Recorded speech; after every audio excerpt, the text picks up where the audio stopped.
والله يدعو إلى دار السلام ويهدي من يشاء إلى صراط مستقيم.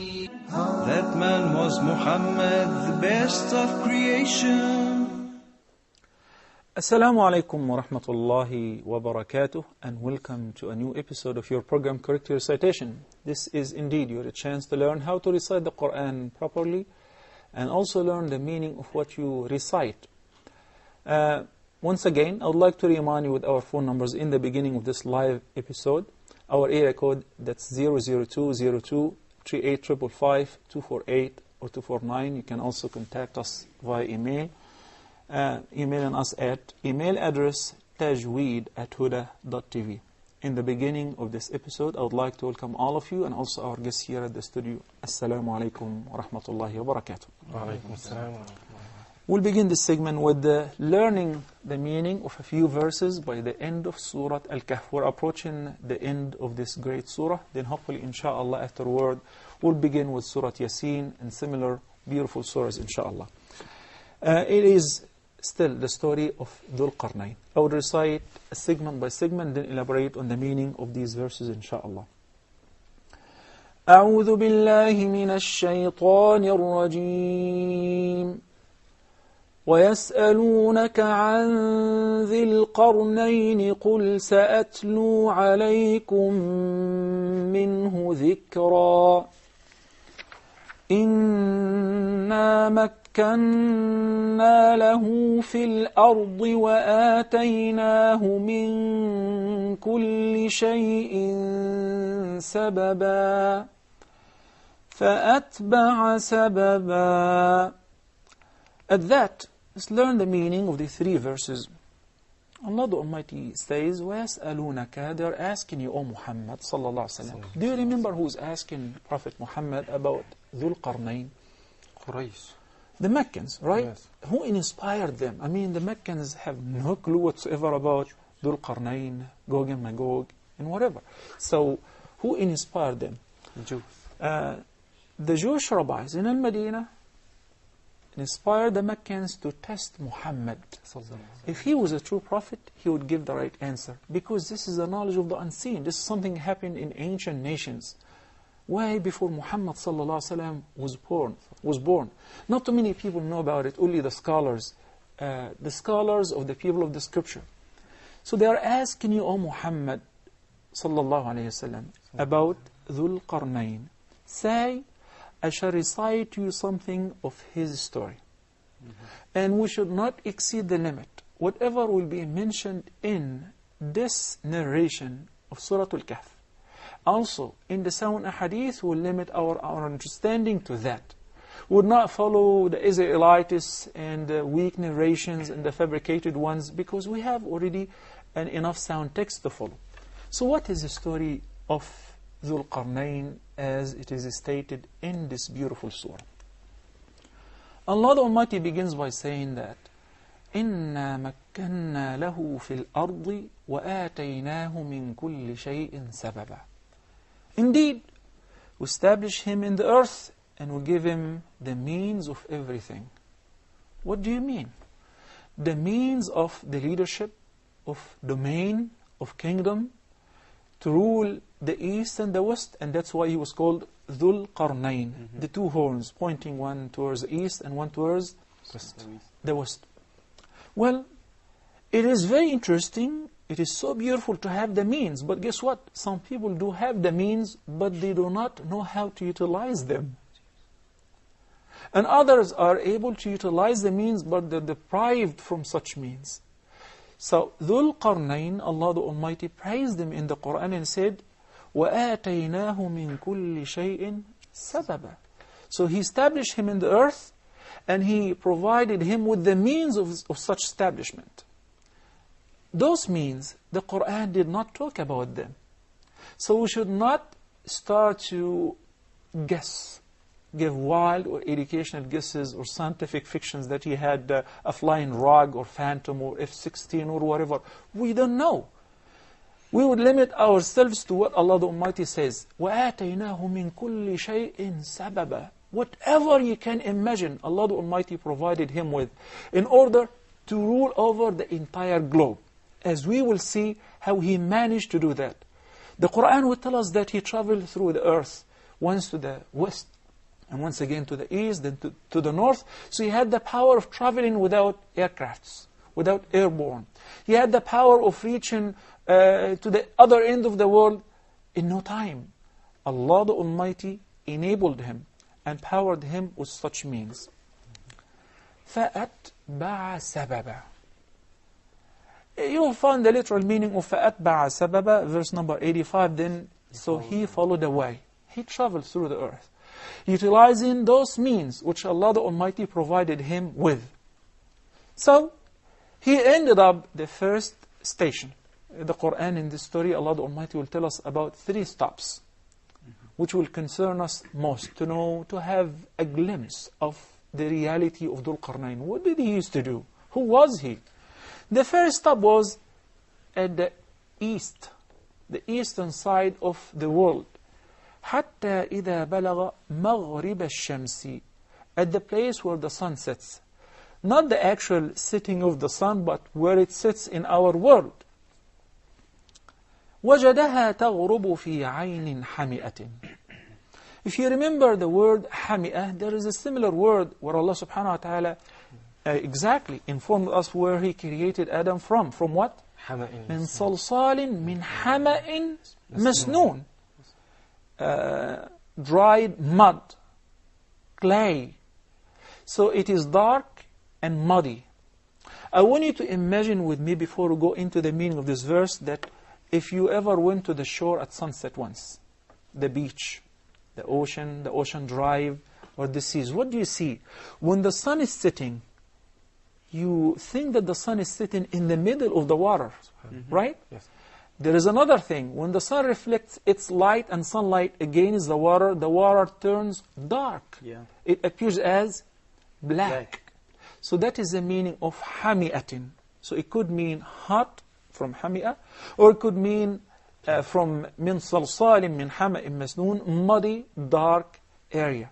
Anyway, the Quran tells us that the first stop, as is stated in the surah, that Dhul Qarnayn traveled until he reached the place where the sun sets, at the water. So he saw that the sun was sitting in a muddy area, a dark water. And وجدها تغرب في عين حمئة ووجد عندها قوما. At this place he found a people, some people. Who were they? We don't know yet. Allah the Almighty said, قُلْنَا. The pronoun قُلْنَا, we said. Who's saying? Allah the Almighty. So he inspired Dhul Qarnayn somehow. قُلْنَا يَا ذَا الْقَرْنَيْنِ إِمَّا أَن تُعَذِّبَ وَإِمَّا أَن تَتَّخِذَ فِيهِمْ حُسْنًا. You are with the choice. Either to punish them or to treat them with kindness and reward them. Why? That means Allah the Almighty gave him the means and also gave him the power of utilizing those means, and most importantly, He gave him the wisdom as how to use those means in the best fashion. And it appears to us, Mustafa, from this verse that those people mainly were either rebellious or disbelievers.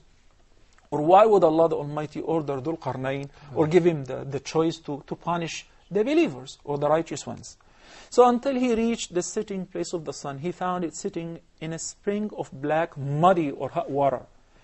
And he found near it a people. Allah subhanahu wa ta'ala inspired him, Dhul Qarnayn, either you punish them or treat them with kindness. And now Dhul Qarnayn is going to utilize this wisdom and the religious knowledge which Allah the Almighty bestowed upon him.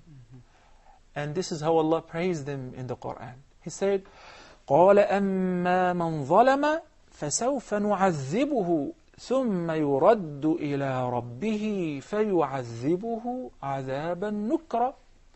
As far as the wrongdoers, the disbelievers and the rebellious ones, then He said He will punish him. Then he will be brought back unto Allah subhanahu wa ta'ala on the Day of Judgment, who will punish him with a terrible torment and hell. May Allah provide us with His shelter and refuge from the torment of hellfire. Ameen. So He was wise enough to distinguish between the good and the people. And He was not going to generalize the punishment, to distinguish. He's going to punish the evil ones, the wrongdoers. وَأَمَّا مَنْ آمَنَ وَعَمِلَ صَالِحًا فَلَهُ جَزَاءً الْحُسْنَى وَسَنَقُولُ لَهُ مِنْ أَمْرِنَا يُسْرًا. But as for him who believes in the oneness of Allah and works righteousness, why shall I punish him? He shall have the best reward, paradise. And Dhul-Qarnayn said, and we shall speak unto him the mild and good words, instruct him, give him a good admonition. ثُمَّ أَتْبَعَ سَبَبًا. So his mission in this part of the world, the eastern part, the western part, was done. He delivered the message and he punished the people who deserved to be punished.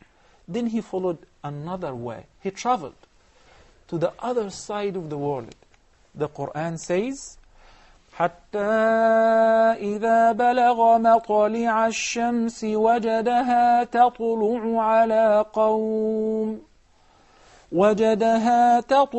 عَلَى قَوْمٍ لَمْ نَجْعَلْ لَهُمْ مِنْ دُونِهَا سِتْرًا. In this verse, Allah the Almighty says, until when He came to the rising place of the sun, the eastern part of the world, He found it rising on a people for whom we, Allah the Almighty says, had provided them with no shelter against the sun. What would you understand from that, Mustafa? It was hot there. It was hot? Maybe. And it could also mean that those people were backwarded, were inferior, were not as civilized. They didn't know how to construct homes to shelter them from the extreme sun rays and the heat of the sun, right? So they were living in the open, like in the desert. So either way, and that we learn from this ayah, that those people were not provided with any shelter against the sun. Either in some place where the sun was always permanent, like some parts of the world, the day is always, most of the day there is sunrise. For instance, such as in the southeastern part of Africa, it's extremely hot, the sun stays there most of the day. So this is similar to this place, for instance. Or those people did not have the capacity of building and constructing shelters to provide them with the shade or protect them against the sun. كَذَلِكَ وَقَدْ أَحَطْنَا بِمَا لَدَيْهِ خُبْرًا.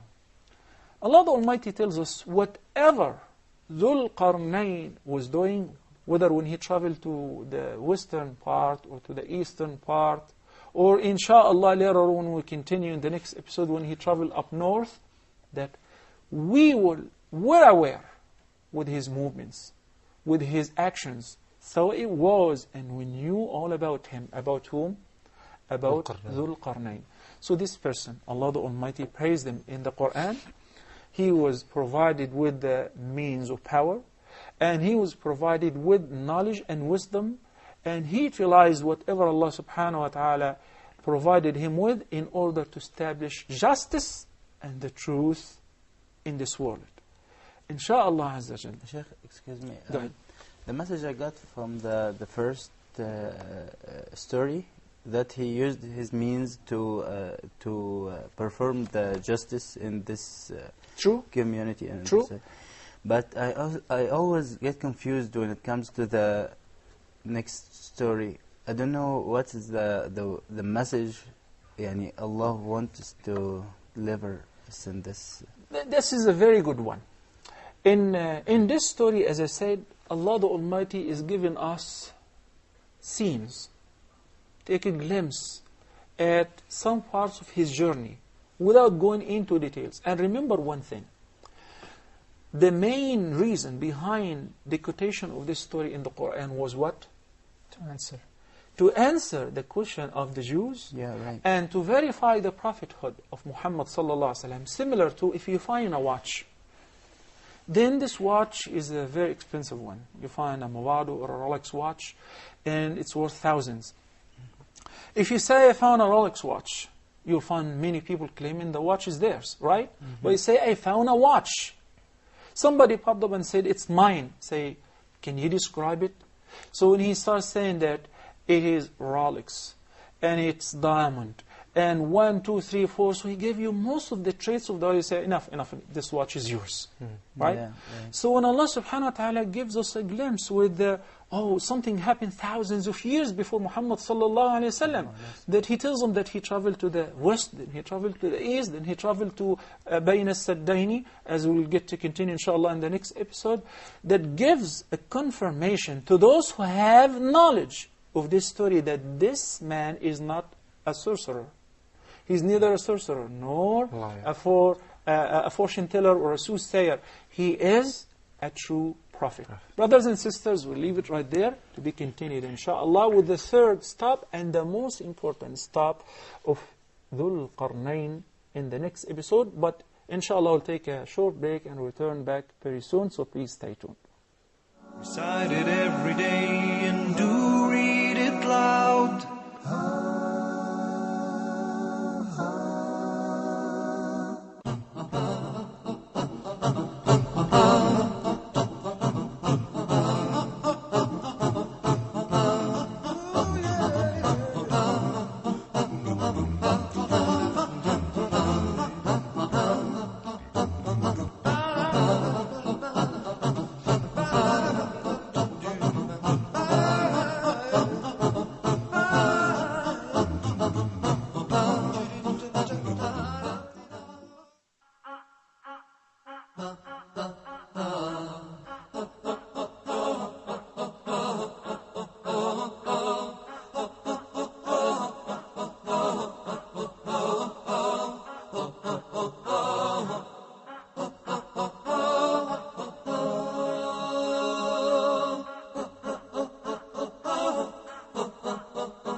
Anyone who chooses other than Islam as a religion, as a way, it won't be accepted from him.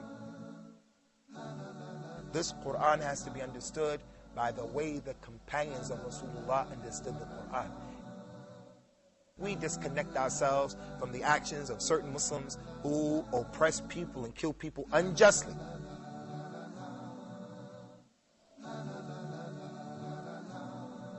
Recite it every day and do read it loud. Assalamu alaikum wa rahmatullahi wa barakatuh, and welcome back. Inshallah, in this segment we're going to study a very important lesson related to the characteristics of the letters. It is the tafkhim and the tarqiq, the fattening and the thinning. Fattening what and thinning what? The letters. Sometimes we recite some letters and we feel that they are very fat. And some letters are very thin. I'll give you an example. When I say, صَادَقَ اللَّهُ قُلْ صَادَقَ اللَّهُ. Look at the صَا. And the sin, سَيَقُولُ السُّفَهَاءُ سَيَقُولُ السُّفَهَاءُ. So the sin is very thin, while the qaf, the sad, the ta, the dha are very heavy and fat letters. So this is all about at-tafkhim wa at-tarqiq. And insha'Allah, in this lesson, we're going to learn which letters should be mufakhama, fat, which letters should be thin, and sometimes there are certain letters which are hanging in between, depending on the vowel that precedes it or follows it. We'll learn all about that, inshallah. First of all, that we have to understand what is the definition of the term tafkhim. Tafkhim, as I just said, is fattening or enlargement, to make something big, large, to fill the mouth with. That is the literal meaning. The applied meaning, and I mean what the applied meaning is, the definition of التفخيم according to the scholars of Tajweed and the recitation of the Quran. They said, التفخيم is a heaviness that enters the body of the letter. Yes, we had an anatomy of the Arabic alphabet in the very beginning of this program, and we learned how to pronounce each letter. You remember the articulation points? Yes. So the letter has a body. And if you want to fatten the letter, you enter a heaviness into the body of the letter so that the mouth is filled with its echo. How? By elevating or raising the posterior part of the tongue to the roof of the mouth.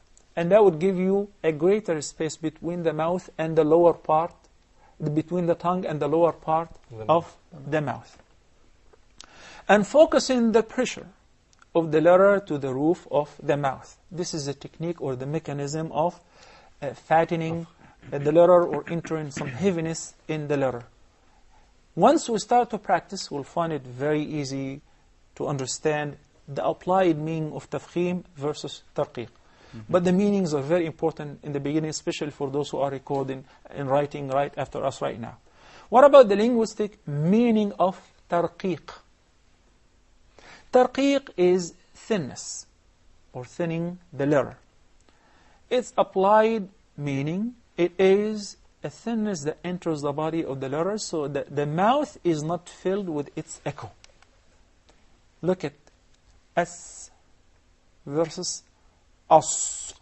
As. S. So which one is fat and which one is thin? The sad one is fat. Sad obviously is very fat. And the Mufakhama. sin- Yes. And the sin is Thin. very Thin. thin. Okay. The Arabic letters, accordingly, are divided into 3 groups with regards to the tafkhim and the tarqiq. Hey, wait a minute. You said it's only tafkhim or tarqiq. So it should be only 2 groups. No. Because there are letters which are permanently fat, Yes. mufakhama. And there is another group which is permanently Thin. muraqqaqa, or thin, as Ahmed said. And in between, there are certain letters which are affected by the conditions, by the environment. So sometimes the same letter, you will find it thin, and sometimes you will find it fat. Yeah. Let me give you just a quick example. Recite the Basmala. Bismillahir You just said Bismillah, Bismillah, right? Yes. What happened to the lamb? It is very thin. The lamb of the majesty word, the name of majesty, Allah. You said Bismillah, right? Yeah. But I want you to say adhan. What are you going to say? Allah. Allah. Allahu Akbar. So the lamb is fat. Yes. It's very fat. Mufakhama. Depending on what? Depending on the conditions which surround the letter, the circumstances. So that's why there are some letters which are not decided, waiting on the conditions. So now we have 3 groups. Letters that are always mufakhama. These are 7 letters put together in the group khussa, ضغط, قض. Khussa, ضغط, قض. How many? خاء, صاد, ضاد, غين, طاء, قاف, and ظا. 7. That's 7 letters. Khussa, ضغط, قض. Those letters, by the way, are known as the letters of al-isti'la. Al-isti'la is the 3rd characteristic of the characteristics of the Arabic letters, where the letters will be recited by raising or elevating the tongue to the upper palate, towards the upper palate. Al-isti'la. Okay? And they are also called the tafkhim letters. So they are isti'la letters and tafkhim letters because those letters are permanently fat. Under any circumstances. Yes, it will vary. Sometimes the level of tafkhim would differ. Because there is a very extreme tafkhim and there is a moderate one and there is the least degree. We will learn all of that, inshallah. But by the end of the day, they're all tafkhim letters. Yes. The second group, the letters that have tafkhim sometimes and tarqiq some other times. Those are 3 letters. الألف المادية. الألف المادية. Depending on the letter that precedes it, it will affect its fate. The second is the lam of the name of Allah, the glorious name of Allah. Yeah. Al-lam, normally, Mustafa, in the Quran, the letter lam, if I want to know the makhraj, the articulation point of the lam, what would you do? Put a sukoon on it, precede it with a hamza, other with fatha or with kasra. So say al, right? It is very thin, very thin. Except in the case of the lam of lafzul jalala, the name of majesty. It will be affected by the preceding vowel. Okay? So the lam normally in the Quran is muraqqaqa, except in this case. The third letter is ar-ra. Sometimes it is mufakham, or sometimes it is muraqqaq. And we, inshallah, will live with the conditions which will affect the fate of the three letters, inshallah, in the future. So there are three letters which are sometimes mufakham, and some other times are muraqqaqa. And the third group of the Arabic alphabet with regards to tafkhim and tarqiq, which are always muraqqaqa. This group consists of, obviously, the remaining Arabic alphabet. So we have 7, always mufakhama, and we have 3, so that's 10. Take them out of 28, so we have 18 letters remaining, that are always letters of tarqiq. Okay. Now, and before we start practicing in the Quran, we need also to study a very important thing, which is that the letters that always have tafkhim, as I said, are also known as the letters of al-isti'la. These letters do not all have the same degree of tafkhim. I just mentioned that. Instead, there are different according to the letters' characteristics. Because khussa, datin, qidh consists of two groups according to their characteristics. There is a characteristic which is known as itbaq. Ahmed, do you know the literal meaning of itbaq? Merging? Adhesion. Fold. Yes. Okay, to fold, tabbaqa, but here it means to adhere to. So there are letters which tend to adhere to the upper palate, to the roof of the mouth. Those letters they all look like each other. The sad, the dad, the ta, and the dha. So those letters are letters of itbaq. There is another characteristic which is called infitah, where you leave a gap between the tongue and the upper palate. So mainly the kha and the ghain and the qaf are under this category. So that's why they're much weaker than the previous group.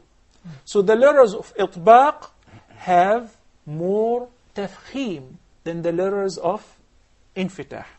I know that some of you are already lost, but inshallah, once we start practicing, we'll explain all of that in details. Every time a letter has a strong characteristic, such as itbaq, its tafkhim is stronger. So again, those letters, kha, sad, dad, ta, ghain, qaf, dha, we take out of them the sad, the dad, the ta, and the dha. Those are the letters of itbaq. And the remaining is of infitah, or opening. The ranking of the letters of khussa, datin, qidh, according to the strength of tafkhim, is as follows. The strongest is the ta, then da, then sa, then dha, then qa, then gha, then kha. In هذا أخي, especially if the kha comes with kasra. You know what? Why don't we start practicing in order to really absorb what we just studied? The highest level is when the tafkhim letter is followed by a long alif. This is a very important segment. I'll go through it quickly, and inshallah also in the next episode, hopefully we'll once again tackle it. There are 5 letters of tafkhim within the 7 letters themselves. The highest level is when any of the tafkhim letters is followed by Alif maddiya, such as ضاقت, ضاقت, ضالين. ضالين. Then the second level is when the letter of tafkhim itself has the vowel fatha. صدق الله, صدق الله. And the third level is when the tafkhim letter, any of the tafkhim letters, how many are they? 7. 7. Have dhamma or page, such as قُتِلَ الْإِنسَانُ مَا أَكْفَرَهُ. قُو, قُو, قُو. So that is the third level. The fourth level is when the tafkhim letter has a sukoon. يَغْلِبْ, يَغْلِبْ. So that is the fourth level of tafkhim. And the arrangement is according to the strength of tafkhim. The fifth level is when the tafkhim letter has a kasra, such as صِرَاطَ and إِنَّ هَذَا أَخِي. The kha is one of the tafkhim letters. According to this classification, this is a prominent school that classified the levels of tafkhim from the strongest to the least. The verses in the same order. Surah Hud in verse number 77, for your reference. It says, وَلَمَّا جَاءَتْ رُسُلُنَا لُوطًا سِيءَ بِهِمْ وضاق بهم زرعا وقال هذا يوم عصيب. There are several tafkhim letters, but the catch in this ayah is concerning the da. The dad letter is followed by alif. Alif maddi. It's a lengthened alif. So the dad is a tafkhim letter, and it is one of the itbaq letters, and it is followed by mad. So this is the strongest tafkhim, the highest level of تفخيم. fattening. That's why we say wadah. You fill your mouth with it. In Surah Muhammad, in verse number 16, sallallahu alayhi wasallam, Allah the Almighty says, أولئك الذين طبع الله على قلوبهم واتبعوا أهواءهم. Where is the catch? طبع. And look at, it's a symphony that you're very flexible. You're able to change the tone from very tafkhim into tarqiq with the ba. Then the ayn. So you say ta, because it is a tafkhim letter and it has fatha. That is the second level of tafkhim, the second strongest level of tafkhim.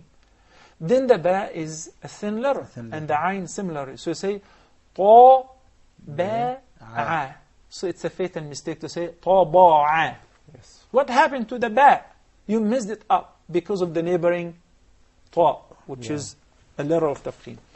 Then in Surah At-Tawbah, we will study the third level according to the strength of tafkhim. In verse number 87. Allah the Almighty says, رَضُوا بِأَن يَكُونُوا مَعَ الْخَوَالِفِ وَطُبِعَ عَلَى قُلُوبِهِمْ فَهُمْ لَا يَفْقَهُونَ. Again, there are several tafkhim incidents in this ayah. Look at the first one. Ra, du. The dad has peish or dhamma. So it is mufakhama, and its level is the third level. And the word wa, tu. Please do not say wa. There is no wa whatsoever. It's always wa. Wa. It is one of the tarqiq letters. And it is permanently muraqaqa ya Mustafa. Okay? So no matter where you're from, you should always say wa. وَطُوبِعَ. وَطُوبِعَ. In the remaining 2 minutes or 1.5 minutes, I would like to take the last 2 examples. In Surah Al-A'raf 101, Allah the Almighty says, كَذَلِكَ يَطُ. يَطُ. Oh, that's a qalqala letter. And it is a tafkhim letter. So this is the fourth level of tafkhim because the letter of tafkhim came with sukoon. يَطْبَعُ اللَّهُ عَلَى قُلُوبِ الْكَافِرِينَ. The last example is when the tafkhim letters or any of them comes with kasra or there. Such as in verse number 15 of Surah Nuh, Allah the Almighty says, ألم تروا كيف خلق الله سبع سماوات طباقا.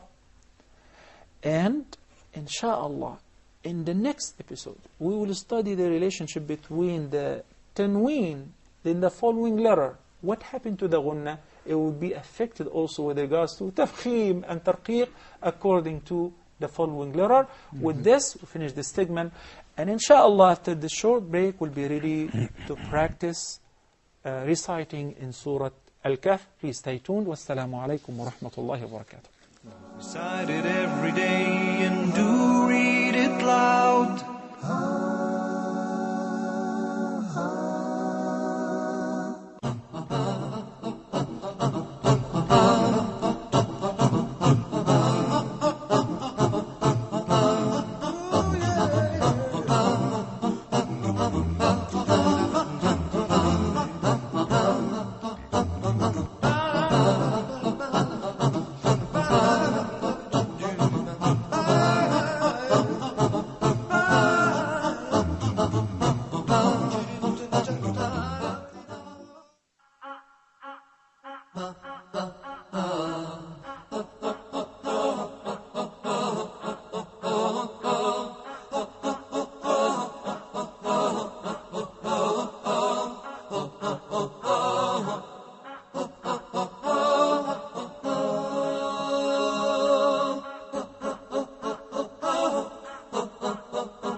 Anyone who chooses other than Islam as a religion, as a way, it won't be accepted from him. This Quran has to be understood by the way the companions of Rasulullah understood the Quran. We disconnect ourselves from the actions of certain Muslims who oppress people and kill people unjustly.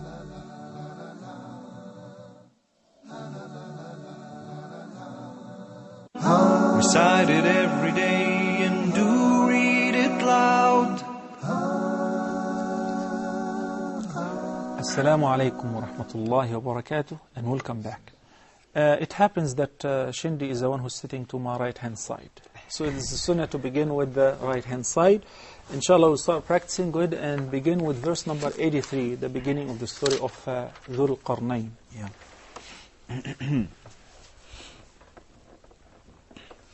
أعوذ بالله من الشيطان الرجيم ويسألونك عن ذي القرنين قل سأتلو عليكم منه ذكرا. طيب, before you go to the next verse, where are the tafkhim letters in this ayah?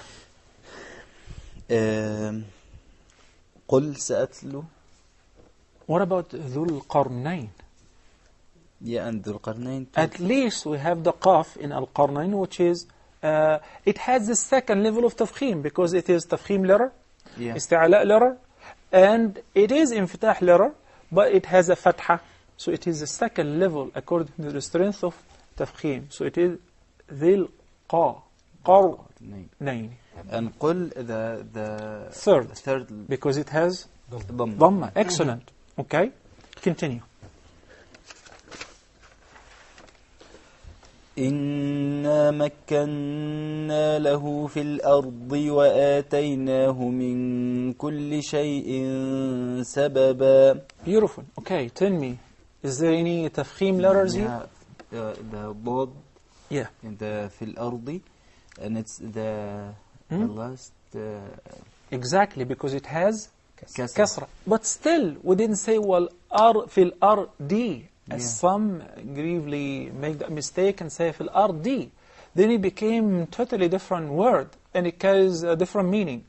And that's why there is a difference between the dal and the The dad. dad. So even though the dad has kasra, but still it is a mufakham letter, even though it is the least degree of tafkhim according to this school.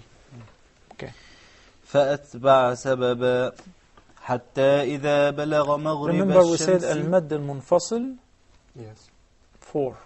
Yeah. حتى إذا بلغ. Please. حتى إذا بلغ مغرب الشمس وجدها تغرب في عين حمئة ووجد عندها قوما. Hold on 1 second. I wanted to alert you and my dear viewers as well to a very important trick, which is حتى إذا بلغ. What is the next word, Mustafa? مغرب. It is wrong to say maghrib Yeah. because it is not maghrib. Did we ever include the meme amongst the letters of tafkhim? No. Or even the letters which sometimes suffer of tafkhim? No. No, never. So the meme is always مرقق. حرف مرقق. So that's why we always have to say the meme as follows. What is the makhraj of the meme? The lips. M, right? So we should always say, if it is with fatha, such as in the word ma, then you say mag. Look how you move from tarqiq to tafkhim From tafkhim without to suffering tafkhim of any problem. Maghriba. Maghriba. Okay? Continue, please. ووجد. Begin the ayah from the beginning. حتى. Okay. حتى إذا بلغ مغرب الشمس وجدها تغرب في عين حمئة ووجد عندها قوما. قلنا يا ذا القرنين إما أن تعذب وإما أن تتخذ فيهم حسنا. بارك الله فيك. جزاك الله خيرا. حسبك. مصطفى. It is your opportunity now. أعوذ بالله من الشيطان الرجيم. قال أما من ظلم فسوف نعذبه ثم يرد إلى ربه فيعذب به عذابا نكرا. فيعذبه عذابا نكرا. If you give me a moment, I have something to say. In this ayah, Mustafa, you encountered 3 مد الصلة. Yes. What kind of صلة, Ahmad? صغرى. صغرى. Where the ha of the pronoun, we prolong it natural mad, حركتين. Yes. Right? So in the first one, نعذبه, this ha of the pronoun of the third absent person is preceded by a vowel letter and it is followed by a vowel letter, so we must give it مد الصلة. الصغرى, obviously, because if it is followed by a hamza, then it becomes مد الصلة الكبرى, the major صلة or connecting mad. Okay, I would like to take Sister Shafia from Nigeria, then inshallah Azza Jal, we'll continue. Sister Shafia, if you are with us on the line, please recite the same verse again, verse number 87. قال. بسم الله الرحمن الرحيم ويسألونك عن ذي القرنين قل سأتلو عليكم منه ذكرا إنا مكنا له في الأرض وآتيناه من كل شيء سببا وأتبع سببا حتى إذا بلغ مغرب الشمس وجدها تغرب في عين حمئة حتى إذا بلغ مغرب الشمس وجدها تغرب في عين حمئة ووجد عندها قوما. قلنا يا ذا القرنين إما أن تؤذب وإما أن تتخذ فيهم حسنا. قال أما من ظلم فسوف نؤذبه ثم يرد إلى ربه فيؤذبه عذابا نكرا. جزاكم الله خيرا. Thank you, sister. بارك الله فيكم. I want you now to open. وجزاكم. Thank you for calling. وجزاكم. Thank you so much. May Allah bless you. I want you now to open the Quran and look at verse number 86. since you began by reciting, you already adopted prolonging al-madd al-munfasil. So now every madd al-muttasil have to be the same. Munfasil, separated, permissible madd, has to be 4 as we agreed. So you say, حَتَّى إِذَا. Then you say, قُلْنَا يَا ذَا الْقَرْنَيْنِ إِمَّا أَن تُعَذِّبَ وَإِمَّا أَن تَتَّخِذَ فِيهِمْ حُسْنًا. And mashallah, you have a very good recitation. May Allah bless you and your family. You're calling from a very dear country to my heart.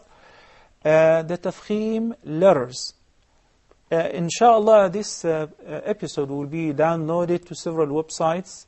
So please listen to it again. And also during the rerun, the lesson of tafkhim and tarqiq is of great importance, especially for the non-Arabic speakers. I want you to live with it over and over and over until you master pronouncing the letters of tafkhim with tafkhim and separating them from the letters of tarqiq or the letters which are sometimes muraqqaqa or mufakhama. Jazakumullahu khairan. Now I go back to Mustafa, where I said concerning maddu silat al-sughra. نُعَذِّبُهُ ثُمَّ. Then إِلَىٰ رَبِّهِ فَيُعَذِّبُهُ. The word فَيُعَذِّبُهُ عَذَابًا نُكْرًا. It's natural mad, okay? Yes. And the tafkhim letters in this ayah, Mustafa, what are they? ظ قال وأما من ظلم. You just passed by one, which is the qaf. Qa. Right? You know what? Because the qaf has a neighboring letter, that if you don't pronounce the qaf with tafkhim, it becomes kaf, kala. Yes. Right? So the qaf, then the dha. And I know that you had a little problem with the itbaq and infitah. Now I'm going to ask you, the dha letter is of al-itbaq, that adheres when you recite it, when you pronounce it. Does the tongue, the posterior part of the tongue, adhere to the upper palate? Yes. That is an itbaq letter. Yes. Okay. Then what else? Do you have any other tafkhim letters? I guess not. Okay, then continue. وَأَمَّا مَنْ آمَنَ وَعَمِلَ صَالِحًا فَلَهُ جَزَاءً الْحُسْنَى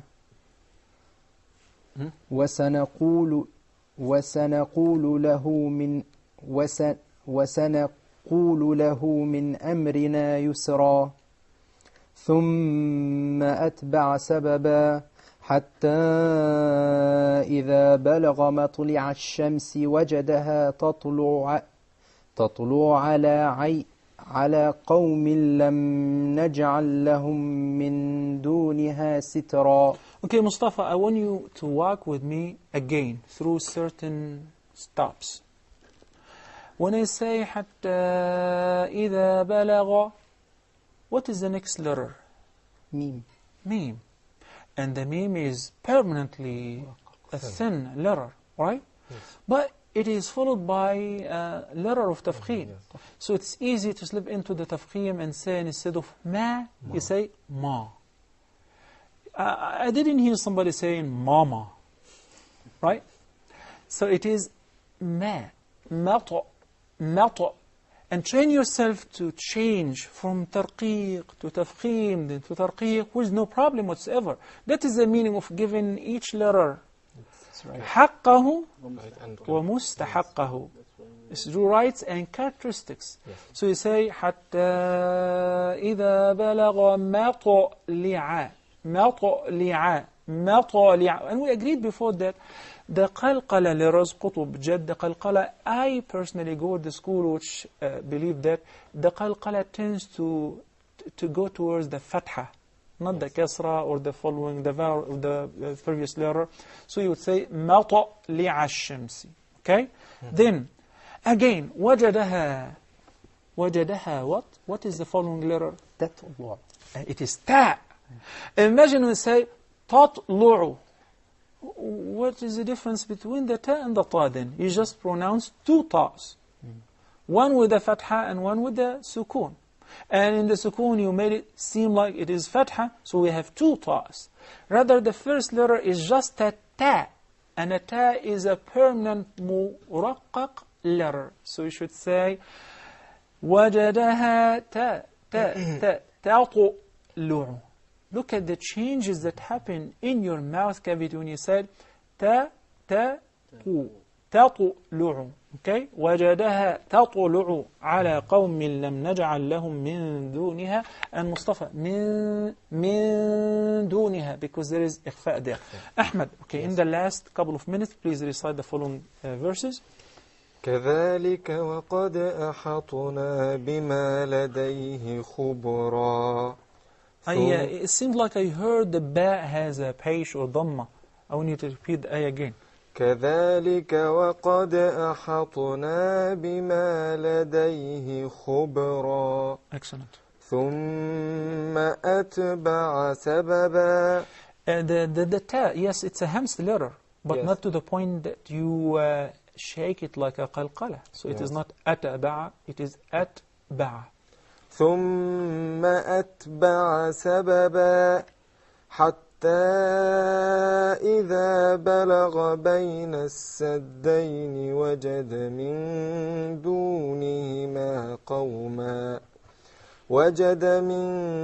دونهما قوما لا يكادون يفقهون قولا.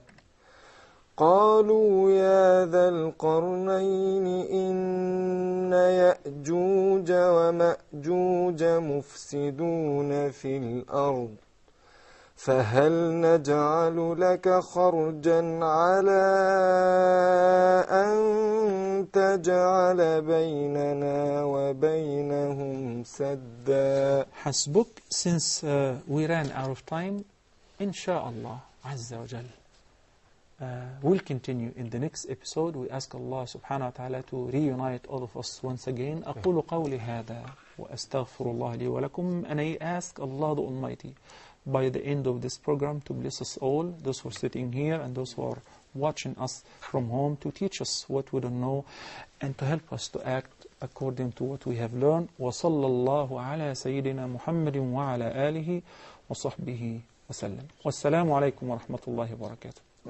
Brothers and sisters, to increase your iman, read the miracle, recite the Quran.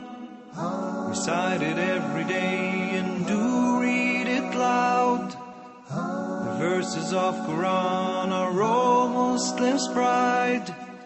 This miracle was revealed over a long time span, sent from Allah to an angel, then to a man.